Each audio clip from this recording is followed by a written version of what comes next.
homeschool tip nobody is telling you about. This is our 4th year homeschooling, and I have 2 children in school that are 7 and 5. They're in 1st and 2nd grade. And one of my biggest homeschool tips, which I very rarely see talked about, is teaching your children how to research without using a phone or an iPad. What I also like to call our big 3. So these 3 books I have here, they live on my shelf as a frequently grabbed resource. Oftentimes during our lessons, they just sit on the table so we can pull them out as needed.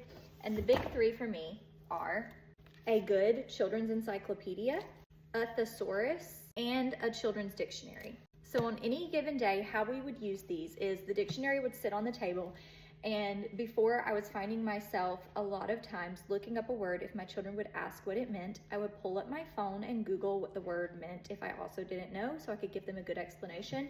And I caught myself thinking, why am I constantly pulling out my phone? I don't want to teach my children to just pull out their phone anytime they have a question. I want to teach them to research things for themselves with physical books. So I got a children's dictionary, and now if there's a word we don't know, we open it up. I teach them how to look up the word. We find it, we read the meaning. It keeps me from pulling out my phone and getting distracted by notifications or social media. And I feel like it's really important for them. Next, we have our children's thesaurus, which if you don't know what a thesaurus is, it's full of synonyms for other words. So say you're describing the day and they want to use the word hot, but you don't want them to use the word hot. You want them to be more descriptive and have a larger vocabulary. We're going to flip to H. We're going to look up the word hot.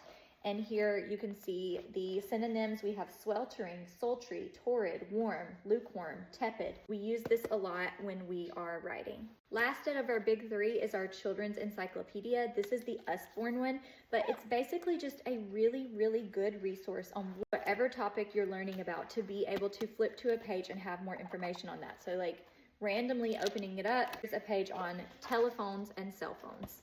Here's a page on energy. Whatever topic you're learning about, you can look it up and have some very kid-friendly, easy to understand, easy to grasp information. And then this encyclopedia also has internet links. So you scan the QR code and it comes up with a whole host of other resources and video links for you. See, this specific version has over 150 QR links. Once again, these are my big 3 resources for homeschooling. I have all of these linked in my Amazon storefront under homeschool, and I would highly suggest adding something similar to this to your homeschool library to have on hand as a daily resource.